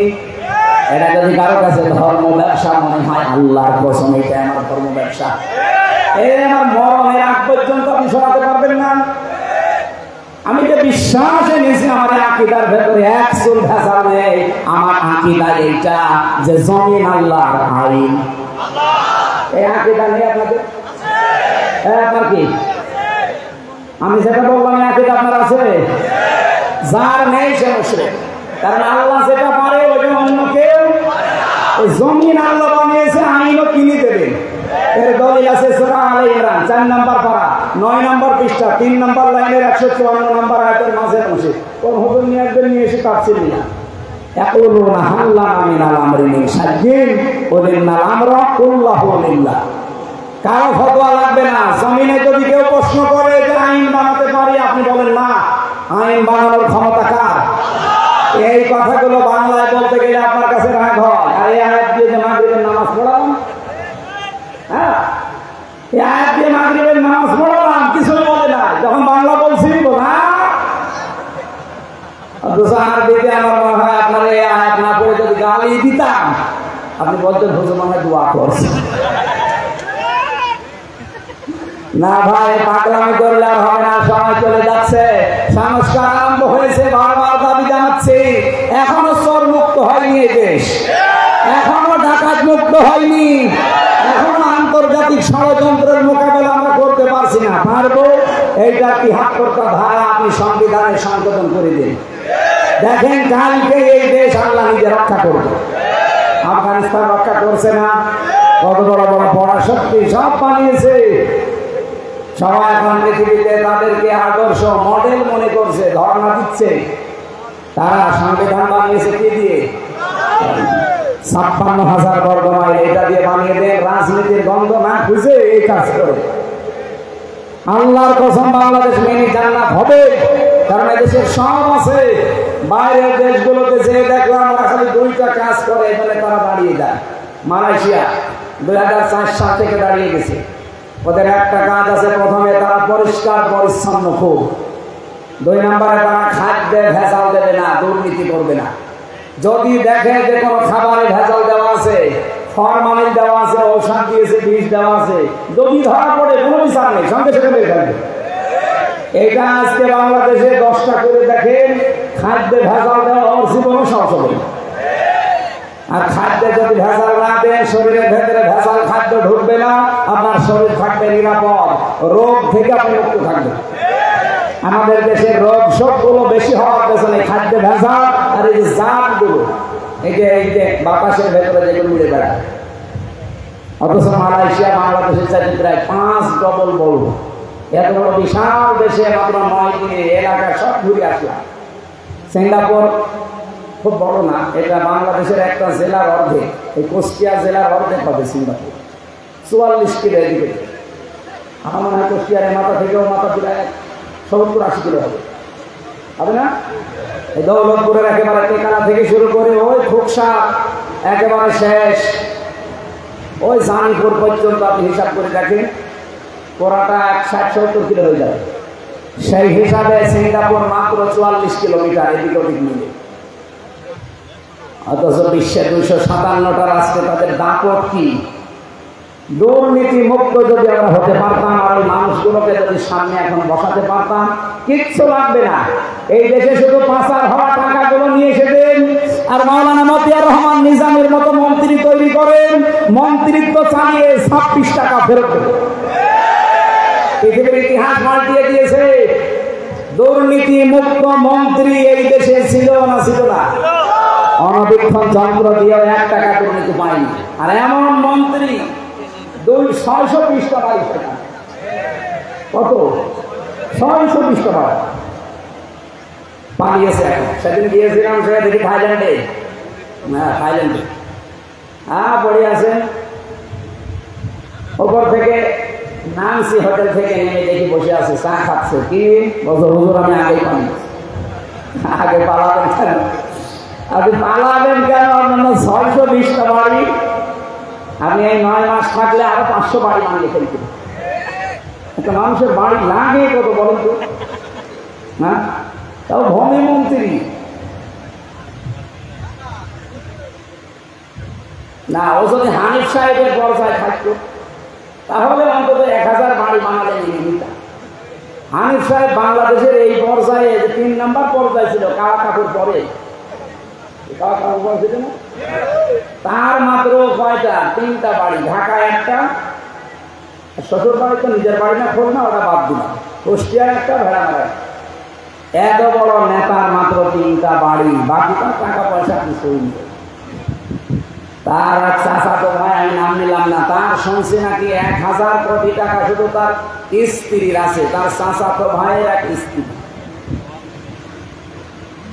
আমি সেদিন একটা জরিপ পেয়েছিলাম, বাংলাদেশের এই টাকাগুলো যদি পাচার না হতো, বাংলাদেশে 4 বার বাজেট দেওয়ার পরেও টাকা বেঁচে থাকতো, আমরা 4 বছর বাংলাদেশে কিচ্ছু করা লাগতো না, শুধু বসে বসে খেতাম। অথচ এই দেশে এখন প্রায় 36 লাখ যুবক বেকার। এগুলো বাইরের দেশে তো যায়, যে দেখি কেউ ঝাড়ু দিচ্ছে রাস্তা, কেউ রুটি বানাচ্ছে, কেউ চা বানায়, কেউ কাপড় চোপড় সেলাই করে, কেউ পায়খানা সাফ করে। অথচ এই টাকা পাচার না করে আপনারা যদি দেশে কর্মসংস্থান তৈরি করতেন, এই শহর এলাকায়, বাইরের দেশগুলোতে শহর এলাকা পেলে সেখানে সোনা ফলায় তারা, অথচ হাজার হাজার বিঘা এই দৌলতপুরে শিলমারি শহর নেই। আমি শুধু ইন্টারনেটে দেখেছি, হাজার হাজার বিঘা পড়ে আছে। আমি 19 সালে একবার গিয়েছিলাম এই পাশে জলঙ্গি, ওই বেনাপোল দিয়ে ঘুরে কলকাতা দিয়ে, ওনাদের জলঙ্গি ওই বাজারে মাহফিল ছিল। বললাম যে বাংলাদেশে কোন এলাকা? বহু কুষ্টিয়া। আরে ভাই, কুষ্টিয়া থেকে বাংলা, এই নদী পার হলেই টেকালা, জলঙ্গের পাশে টেকালা না। এটা তার উন্নত রাষ্ট্র না যে ওরা এটা করবে। সিঙ্গাপুরে যান, চারিদিকে সাগর। মালয়েশিয়া যান, শুধু পাহাড় পাথর আর মরুভূমি, ধুধু, লক্ষ লক্ষ বিঘা পড়ে আছে, তারা ওই জায়গাগুলো কাজে লাগাচ্ছে।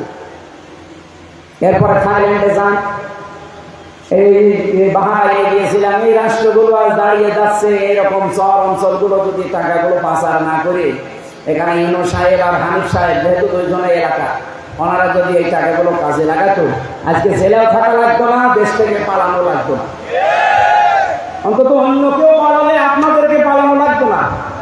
কি করলেন? নিজে টাকাগুলো এখন ভোগ করতে পারছেন না, আর আমাদের মাথার উপরে ঋণের বোঝা দিয়ে গেলেন। বাংলাদেশে এখন একজন মানুষের মাথার উপরে 1,02,000 টাকা ঋণ। এখন যদি কেউ জন্ম নেয় তার মাথার উপরে 1,02,000 টাকা সে ঋণ নিয়ে দুনিয়া আসতেছে। এরকম একটা রাষ্ট্রে আমরা বাস করছি, আফসোস লাগছে আমার।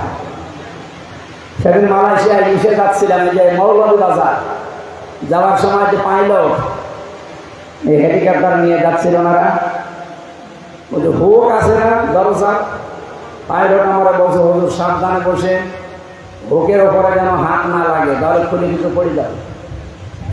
মনে মনে একটু চিন্তা আসলো, আমরা আগস্টের 5 তারিখে যে 2 জন চলে যায় এদের জন্য একটু হুকটা খুলেছে, আর যদি আমার সামনে পড়তো আমি একটু দোয়া করে দিতাম। পাশের উপর না ৭৬,০০০ কোটি টাকা শুধু একজন এখান থেকে দিয়েছে। এখনো পর্যন্ত দেখি অনেকে জালেমের সাফাইগার। মানুষ জালেম তো সাধারণ জিনিস না, জালেম হচ্ছে আল্লাহর মামলার আসামি। আর সবচাইতে বড় জন্য পৃথিবীতে আল্লাহর আইন বাদ দিয়ে অন্যের আইন প্রতিষ্ঠা করা, আর আমরা সেইটারই বিরুদ্ধে। এই কথা বলে না কেন? এই জন্য আপনারা আমাদেরকে টার্গেট মনে করেন। আরে ভাই, আপনার টার্গেট তো আমি হওয়ার কথা না, আপনার টার্গেট কে? আল্লাহ। আমি আল্লাহর কথা তো বলছি। আল্লাহর জমিনে আল্লাহর আইন মরণের আগ পর্যন্ত চাবো। ওয়াবুদ রব্বাকা হাত্তা ইয়াতিয়াকাল ইয়াকিন। ওই পর্যন্ত তোমরা আল্লাহর ইবাদত করতে থাকো যতদিন ইয়াকিন না আসে। ইয়াকিন মানে মরণ, মরণ, মৃত্যু যতদিন না আসে ততদিন তোমাদের ইবাদত চলবে। আর আল্লাহর জমিনে আল্লাহর দিন প্রতিষ্ঠাটা আমরা ইবাদত মনে করি। এটা সব ইবাদতের বড় ইবাদত মনে করি অন্তত আমি। এই কথা বলেন না কেন? এই জন্য একটা জায়গায় মত পার্থক্য করা নিষেধ আমি বলেছিলাম। সেটা কোন জায়গায়? কোরআনের কাছে আসছে। আর জায়গায় আছে আনাকিমুদ্দিন ওয়ালা তাতাফাররাকু ফি। দিন কায়েমের কথা বললে কোনো ফতোয়াবাজি করব না, কোনো মত পার্থক্য করা যাবে না। এ নির্দেশ কার? কোরআনের ভেতরে 2 জায়গায় মত পার্থক্য করা নিষেধ, হারাম, দলাদলি করা। আর বাংলাদেশ সহ বিশ্বের মুসলমানদের এখন এই 2 জায়গায় দলাদলি বেশি। অন্তত আমরা না করি, যে করে না বুঝে করুক, আমরা করবো আজকে থেকে। দিন কায়েমের কথা যেই বলবে, হ্যাঁ পদ্ধতি ভুল হতে পারে, কিন্তু তার মনের ভেতরে তো আছে দিন কায়েম হোক এই জমিনে। কিন্তু যারা জানেন মানুষের তৈরি করা আইন যারা কায়েম করতে চায়, বলেন তো তারা কোনোদিন চায় যে জমিনে আল্লাহর দিন কায়েম হোক? না, তারা চায় আমার স্বামীরটা হোক, আমার বাবারটা হোক, অথচ অন্য কোনো আত্মীয়টা হোক। কিন্তু আমারও তো আত্মীয় স্বজন আছে, আমি জীবনও কি চাইব যে আমার বাবার আইন এদেশে হোক? বলেন বলেন। এখানে আকীদা আমাদের সাথ যদি হয় তাহলে ইসলামে আমি প্রবেশ করেছি, এটা প্রমাণিত। আমার আকীদা ঠিক নেই, এরকম হাজারো আকীদার যে শব্দগুলো আছে পাল্টান। আমি আবার বলছি ভাই, আল্লাহ যেটা পারে ওটা অন্য কেউ পারে না। মেয়েদের ভেতরে আকীদার সমস্যা আছে, ওরা একটা রোগ শোক হলে ছুটে যায় বিভিন্ন পীরের কাছে, বাবার কাছে, মাজারে, কবরে। পৃথিবীর কোন মানুষ, কোন পীর, কোন মাজার রোগ ভালো করতে পারে? আরো জোরে বলেন। আমাদের জাতির পিতা হযরত ইব্রাহিম আলাইহিস সালাম, তিনি আল্লাহর কাছে বলতেন, ওয়াইজা মারিদতু ফাহুয়া ইয়াশফিন। আমি যখন অসুস্থ হই, রোগাক্রান্ত হই, আমাকে সুস্থতা দেয় কে? আমরা যার সন্তান তার মতো বিশ্বাস তৈরি করা লাগবে। আমি যদি এমন বিশ্বাস তৈরি করি যে না, আমার এই মাজারে, এই বাবা, এই কবরে এরা আমাদেরকে এই পৃথিবীতে রোগ শোক থেকে বাঁচাতে পারবে, আপনি কিন্তু শিরিক করে ফেলেছেন। আর শিরিক করলে আপনি আর মুসলমান নেই, আপনি মুশরিক হয়ে গেছেন। হে মেয়েরা যারা এসেছেন, সম্মানিত মা বোনেরা, বেশি আমল করা লাগে না। শুধু আকীদাটা যদি পরিষ্কার থাকে, অল্প আমল করলেই মহান আল্লাহ আপনার জন্য জান্নাতের দরজা খুলে রাখবে। এখানে কোরআনে কারীমের নির্দেশ হচ্ছে আল্লাযী খালাকাল মাউতা ওয়াল হায়াতা লিয়াবলুয়াকুম আইয়ুকুম আহসানু আমালা। আমি আল্লাহ তোমাদের মওত আর হায়াত সৃষ্টি করে দুনিয়ায় পাঠিয়ে দিলাম, আমি দেখতে চাই তোমাদের ভেতরে কে ভালো কাজ করে আসতে পারো। আল্লাহ কি বেশি কাজ চান না ভালো কাজ? বলেন বলেন। এখানে কাজটা যারা ভালো হয় আপনি কম করেন, আপনার বিশ্বাস যদি সঠিক থাকে কাজ বেশি করা লাগে না, অল্প কাজে আমলের জন্য যথেষ্ট হয়ে যাবে। বলেন সুবহানাল্লাহ। আমার ভাইরা, জাতির পিতা ইব্রাহিম নবী ৮৬ বছর পর্যন্ত বিয়ের পরে সন্তান হয়নি। একটা বারের জন্য কোনোদিন কোনো মাজারে, কোনো কবরে, কোনো বাবার কাছে তিনি দৌড়িয়ে যাননি। ৮৬ বছর বয়স পর্যন্ত অপেক্ষা করেছিলেন। আর প্রতিদিন তার দোয়া ছিল রব্বি হাবলি মিনাস সলিহিন। বলেন আল্লাহু আকবার। আর আমরা সেই বাবার সেই পিতার সন্তান দাবি করে কোন কারণে কোন দুঃখে এই গোলাপ সার মাজারে যাবেন? বলেন, আপনি কি এমন বাবার সন্তান যে বাবা জীবনে কোনোদিন শিরিক করেনি? শিরিকের কিছু সামনে আসলে সঙ্গে সঙ্গে মুখ ফিরিয়ে বলতেন ওমা আনা মিনাল মুশরিকিন, আমি কিন্তু মুশরিক না। আর সেই বাবার সন্তান দাবি করে আমরা শিরকের ভেতরে গা ভাসিয়ে দেই। আমাদের বাবা ইব্রাহিম কত সতর্ক ছিলেন তিনি শিরকের ব্যাপারে। প্রথমে তারকা দেখে বলেছিলেন এটা আমার মনে হয় খোদা হবে, রব হবে। ফালাম্মা জান্না আলাইহিল লাইলু কাওকাবা, একটা একটা করে চন্দ্র দেখলেন, সূর্য দেখলেন, শেষে বললেন এটা হাজা আকবার, হাজা রব্বি, এটা আমার বড় রব।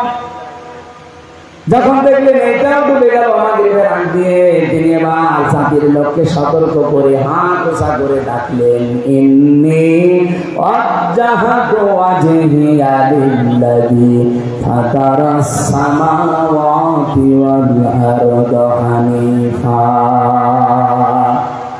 অবশ্যই আমার এই চেহারা আমি ধরিয়ে দিলাম। আসমান আর জমিন যিনি উদ্ভাবক, যিনি এগুলো বানিয়েছেন বিনা আকার আকৃতি মডেল ছাড়া, সে আল্লাহর দিকে আমার চেহারা আমি ধরিয়ে দিলাম। একনিষ্ঠ ভাবে আমি ধরিয়ে দিলাম হানিফা, ওমা আনা মিনাল মুশরিকিন, আমি কিন্তু মুশরিক না। কুষ্টিয়াবাসী আর যাই করেন, নিজের জীবনের এই আকীদাটা ঠিক করেন, শিরক মুক্ত জীবন গঠন করেন। আমল বেশি করার জন্য আহ্বান জানাচ্ছি না, অল্প কাজ করেন, অল্প আমল করেন, এইটা জান্নাতে যাওয়ার জন্য যথেষ্ট হবে।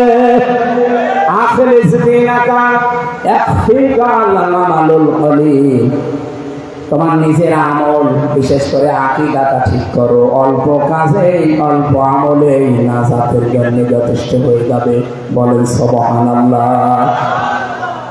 আমার মা বোনদেরকে বলছি, সন্তান যদি একেবারে মরণ পর্যন্ত না হয়, জীবনে আর কোনোদিন কোনো বাবার কাছে, ফকিরের কাছে না।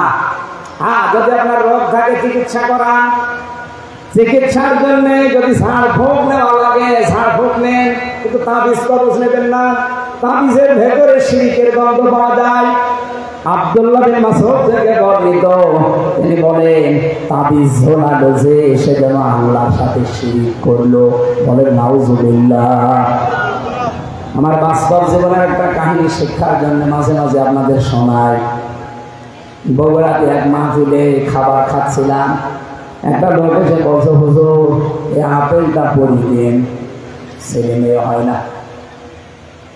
আমি সূরা ফাতিহা করে ফু দেবো, আমার কানের কাছে মুখ নিয়ে বলছে হুজুর এমন ভাবে আপেল পড়বেন যেন ছেলে হয়। ছেলে আমি তৈরি করি। আপেল দিলাম থেকে, আচ্ছা আপেল কই ফেলে দিস কেন? আরে ভাই আপেল পড়ে যদি ছেলে হয় তা আমার ম্যাডামের কিন্তু মেয়ে হতো না। খালি আপেল খাওয়াতাম, কি বিশ্বাস দেখিছে। মনে করলাম আমি রামজারা দিয়ে আপেল পড়ালে এতদিন মেয়ে হয়েছে, এখন মনে হয় ছেলে হবে, ছেলেকে আমি ডাউনলোড করে দেবো। আকীদা সাফ করা লাগবে। কোনো কিছু এই পৃথিবীতে আমার আল্লাহর হুকুম ছাড়া যেহেতু হয় না, আর আল্লাহ যেটা পারে ওইটা অন্য কেউ পারে না। সন্তান দিতে পারে কে? অন্য কেউ পারে? আরো জোরে বলেন পারে? রোগ ভালো করতে পারে কে? হ্যাঁ, ডাক্তারে পারে, পারে, ঔষধ এটা উছিলা। কিন্তু সামান দুনিয়ার সব ডাক্তার আপনি যদি গলিয়ে খাওয়িয়ে দেন, জীবনও ভালো হবে না যদি আল্লাহর অনুমতি না থাকে। এই জন্য আবার বলছি, হাত জোড় করে বলছি, হাতে পায়ে ধরে বলছি, কুষ্টিয়ার মানুষকে এমনি ভালোবাসি বেশি। আমি চাই না আমরা জাহান্নামে চলে যাই। খালি শিরক মুক্ত জীবন তৈরি করেন, আকীদাটা সাফ করেন, পরিষ্কার করেন, আপনাকে জান্নাতে কেউ বাধা দেবে না। আমি সারা দেশে কোরআনের কথা বলে বেড়াই, আর আমার নিজের জেলার লোক যদি শিরক করে, গোলাপ সার মাজারে যে আর একটা কি সার মাজার আছে না, ঘোড়া গরু ভেড়া ছাগল সব মরে আল্লাহ বলি হয়ে গেছে। আমি কি করছি? কিসের ঘোড়া সার, কিসের হরিণ সার, সব বানানো। কবর খুলে দেখবেন কোন আল্লাহর বলি নেই, ওই ঘোড়া মরে গেছে বানিয়ে ঘোড়া সার বানিয়ে গেছে। কোন ঘোড়া সার, কোন গোলাপ সার, কোন লালন সার, কোন সার কবরে যাওয়ার দরকার নেই। যদি কিছু লাগে তাহাজ্জুদের নামাজে বড় করে সেজদা দিয়ে চোখের পানি ফেলে আল্লাহকে বলে। হ্যাঁ, কথা বলেন না কেন? অনেকে রাসূলুল্লাহর মহব্বতে অনেকে শিরক করে ফেলে। হ্যাঁ, বিশ্ব নবী তুলতে তুলতে আল্লাহর উপরে তুলে ফেলে। আমি মদিনা শরীফে শুধু হাত তুলেছিলাম নবীর রওজার পাশে, এভাবে আমি মোনাজাতটা এভাবে করতে করতে এভাবে হয়ে গেছে। আমি তো মানে আবেগে আছি। হঠাৎ পুলিশ সেখানে ছিল দাঁড়িয়ে, আমার হাতের উপরে লাঠি দিয়ে দিয়েছে, আস্তে করে নিত বাড়ি। হাত খুলে চোখ খুলে দেখছে পুলিশ। কি ভাই? ওনারা জিজ্ঞাসা করলাম আমার ভাষা দিয়ে আরবিতে, মেমা মুশকিলা। আমার বলছে মুশকিল তো আছে। কি মুশকিল? সমস্যা কি? ওর ভাষা দিয়ে আমার বলছে, কেন আপনি এখানে চান? আপনার যদি কিছু লাগে যে নবীজির কাছে যাবেন কেন?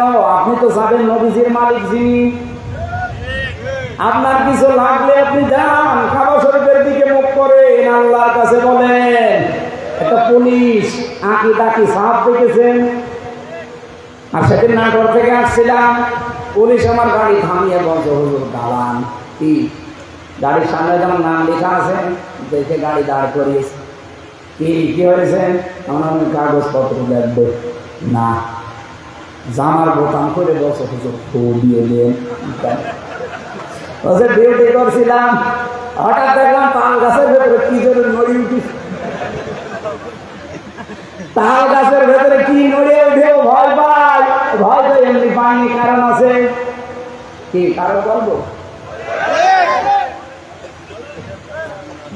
এটা কিছুক্ষণ আগে যিনি কথা বলছিলেন মাওলানা ইয়াসির, মাওলানা ইয়াসির শেষের দিকে আমি আসার সময় বাক্যটা শুনলাম যে বিশ্ব নবী যেদিন নবুয়ত পাওয়ার পরে বাড়িতে এসেছিলেন, স্ত্রীকে ডাক দিয়ে বলেছিলেন, জাম্মিলুনি জাম্মিলুনি ইয়া খাদিজা। কি এর ভেতরে কিছু পেয়েছেন জীবনে? যে জাম্মিলুনি জাম্মিলুনি ইয়া খাদিজা, হে আমার খাদিজা আমাকে ঢেকে দাও, ভয় পেয়েছি। কি? হযরতে খাদিজার সঙ্গে সঙ্গে 5টা কথা বলেছিলেন। প্রথমেই তিনি বললেন, কাল্লা, কখনোই না, আল্লাহি, আল্লাহর কসম, লা ইউখজিকাল্লাহু আবাদান, কখনো আল্লাহ আপনাকে অপমান অপদস্থ ভয় ভীতি। এখানে ইউখজি শব্দের শাব্দিক অর্থ প্রায় 33টা পেয়েছি। আপনি ভয় পাবেন না, দুশ্চিন্তা করবেন না। এই পৃথিবীতে কোনো ক্ষয় নেই, লয় নেই।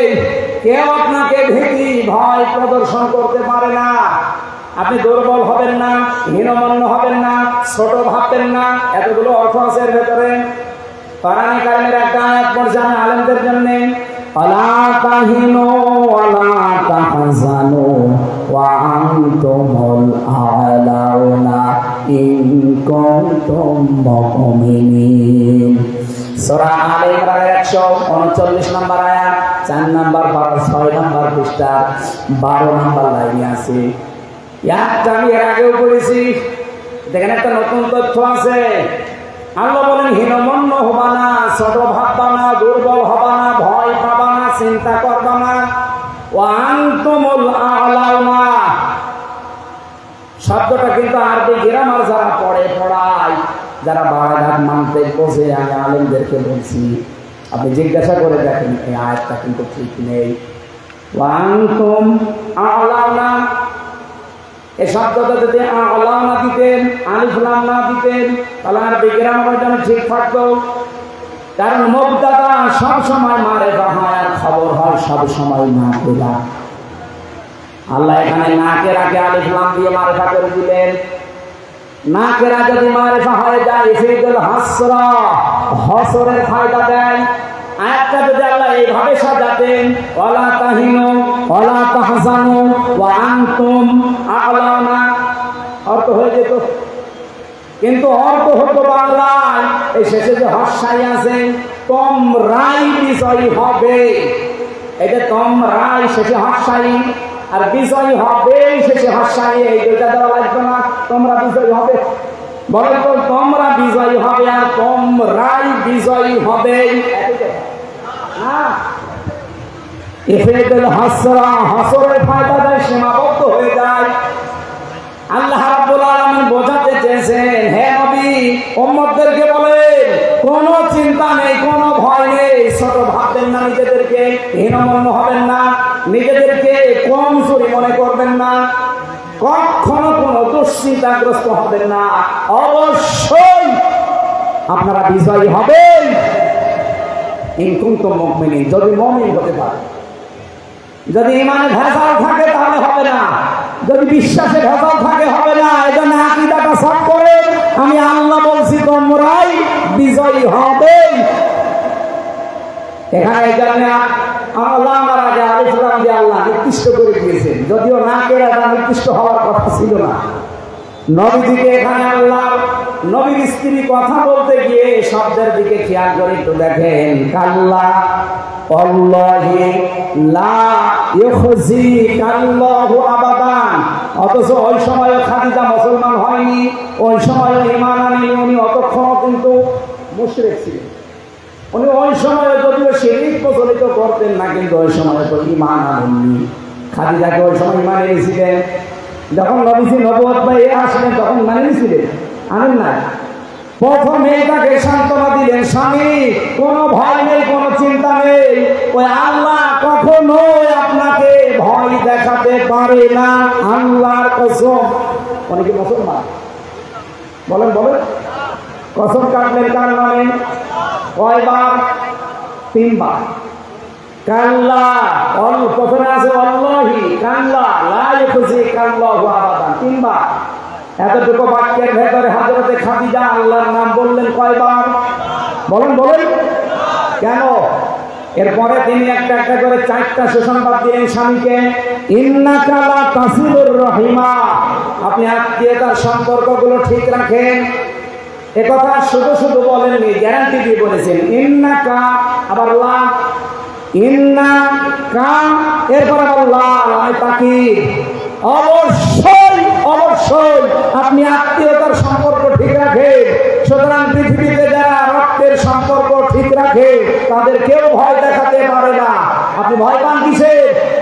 ওই পুলিশ মনে হয় আত্মীয় স্বজনের হক মেরে খেয়েছে, আত্মীয়তার সম্পর্ক রক্তের সম্পর্ক ঠিক রাখে নাই, এজন্য তাল গাছের ভেতরে কি হয়ে গেছে ভয় দিচ্ছে।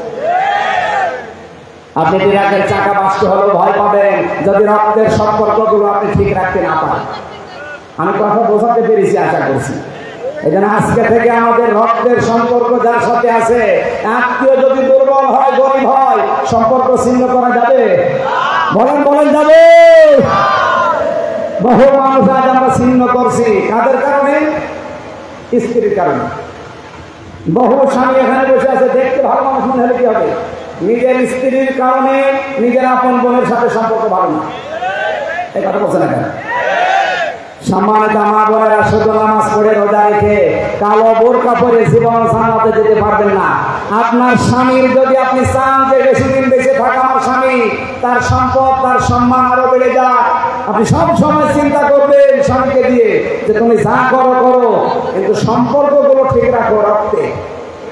কিন্তু আজ 198টা পরিবারে আমার স্ত্রীর কারণে আর শাশুড়ির কারণে আমার নিজের বোনের সাথে ভাইয়ের সাথে সম্পর্ক রাখতে পারি না। এরকম মানুষ আছেন কারা? হাত তোলেন তো। এই দুইজন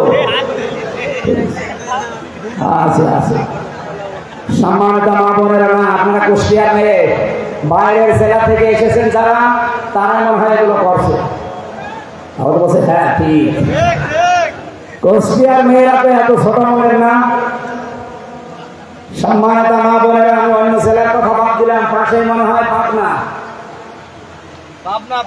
পাবনা, রাজশাহী, এদিকে মেহেরপুর, চুয়াডাঙ্গা, রাজবাড়ি, চুয়াডাঙ্গা নেই, এটা বাড়ি চুয়াডাঙ্গা।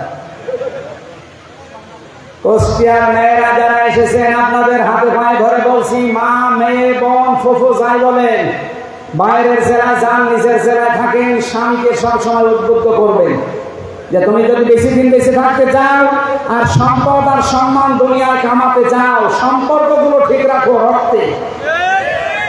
আমার কথা শুনে তুমি কিছু করতে যাবা না, এরকম মহিলা আমরা তৈরি করতে চাই না। সম্মানিত মা বোনদেরকে আল্লাহ এরকম উদার মনের হওয়ার তৌফিক দিন। তাহলে এই মেয়েরা বাইরের জেলায় গেলে, বাইরের কোনো জায়গায় স্বামীর বাড়িতে গেলে জেলার সুনাম হবে যে না, বিয়ে করতে চাইলে কুষ্টিয়ায় করবে। আমাদের কপাল ভালো কি খারাপ আমরা জানি না, বাইরের জেলায় বিয়ে করে এখন ভালো আছে, এটা তার মাইকে বলা যাচ্ছে না, ভালো আছে আলহামদুলিল্লাহ। মেয়েদেরকে বলছি, সম্মানিত মা বোনেরা মন উদার করবেন। আজ হাজারো স্বামী আমরা মানসিক রোগী হয়ে গেছি আপনাদের ছোট মনের কারণে। এরকম রোগী স্বামী আছেন কারা? হাত তোলেন। ক্যামেরা দিকে মারো, তোলেন, কোনো ভয় নেই, তোলেন, ক্যামেরা আমার দিকে মারা, বলেন আপনি। কুষ্টিয়া জেলা ভালো, আগেও জানতাম, যে এত ভালো তা তো জানতাম না। আলহামদুলিল্লাহ, যা এবার মিডিয়ায় প্রচার হচ্ছে, আমার একটা দাম থাকবে, সারা বাংলাদেশে গেলে বউ কিছু করে বলতে পারবো আমার জেলা 1 নম্বরে।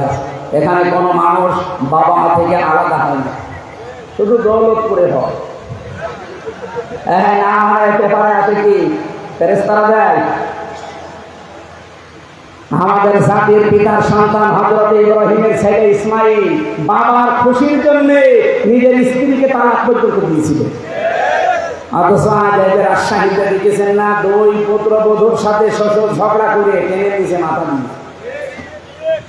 এরকম বউ তো 14টা বাদ দেওয়া দরকার। সম্মানিত মা বোনেরা, বেশি বলে ফেললাম, আপনারা মন খারাপ করবেন না। আমি জেলখানায় থাকতে 3টা বছর যেহেতু বসেছিলাম এক ঘরে, কষ্ট করে করে কয়েকটা বই মেয়েদের উপরে লিখেছিলাম, পারিবারিক জীবনে যে অশান্তি আর এর মেটানোর পদ্ধতিগুলো কি কি। এটা গাড়িতে কয়েক পিস আছে, মেয়েদেরকে নিয়ে উপহার দেবেন। নিজের মেয়ে বিয়ে হয়নি এখনো, তারে পড়াবে, স্বামীর বাড়ি যাওয়ার আগে এটা পড়, 120 পৃষ্ঠা দিয়েছে। এরপরে নিজের বউকে পড়াবে, নিজের ফুফুকে দেবেন, নিজের মাকে পড়াবেন। ওই যে গাড়ি আছে সাদা গাড়ি, যাওয়ার সময় এটা নিয়ে যেয়ে ওদেরকে দেবেন। আর শিক্ষিত মানুষ যারা আছেন, বিশেষ করে 8, 9, 10, এরপরে ইন্টার, ডিগ্রি যারা অনার্স মাস্টার্স করা, তাদের 60 নিয়ে একটা বই লিখেছি, ওইটা নিয়ে যাবেন শিক্ষিত মানুষরা। আরে ভাই, বই মানুষকে ঠকায় না, এগুলো পড়েন, আপনার জ্ঞান আরো বাড়বে, আল্লাহর কাছে আপনি সেজদা দিতে বাধ্য হবে। আমি যে কথা বলছিলাম, মানুষের ভেতরে ভীতি সৃষ্টি হওয়ার পেছনে কারণ মানুষের আকীদা, এই যে পরিষ্কার না হওয়া, এবং যারা রক্তের সম্পর্কগুলো ছিন্ন করে। হযরতে খাদিজা রাসূলকে এটাই শুনিয়েছিলেন, ভয় পাবেন না, আপনি রক্তের সম্পর্ক ঠিক রাখেন, পৃথিবীর কোনো জিন, পরি, ভূত, পেতনি আপনাকে ভয় দেখাতে পারে না। আপনিও ভয় পাবেন না যদি রক্তের সম্পর্ক অটুট রাখতে পারেন। আমি সহ যারা এসেছি, মা বোনদেরকে আমি সাহায্য করার জন্য বলছি, আর আমরা উদ্বুদ্ধ হচ্ছি, প্রত্যেক জায়গায় আমাদের রক্তের সম্পর্ক ধরে ঠিক আছে। পারবেন না এই অবস্থা মনে রাখতে, আমল করতে, আল্লাহ তৌফিক দিন। 5টা বিষয় যদি থাকে, ইসলামে পরিপূর্ণ আসা যায়। আকীদা সাফ, 2 নম্বরে আত্মসমর্পণ করা, এটা সূরা বাকারার 131 নম্বর আয়াতে দলিল আছে। 3 নম্বরে চরিত্র উন্নত করা, উত্তম চরিত্রের অধিকারী হওয়া। 4 নম্বরে প্রত্যেকটা কাজে ইখলাস তৈরি করা, যা করবেন আল্লাহর জন্য। যদি আপনি দিনের কাজ করতে গিয়ে, একামতে দিনের কাজ করতে গিয়ে কেউ বাধা দেয়, কেউ গালি দেয়, রাজাকার করে বলুক, কারণ আমি করছি কার জন্যে? ইউজাহিদুনা ফি সাবিলিল্লাহ ওয়ালা ইয়াখাফুনা লাওমাতা লাইম। আমার তেলাওয়াতকৃত হাদিসের 6 নম্বর পয়েন্টে এটা আছে। 5 নম্বরে হচ্ছে নিজের লেনদেন গুলো ঠিক করা।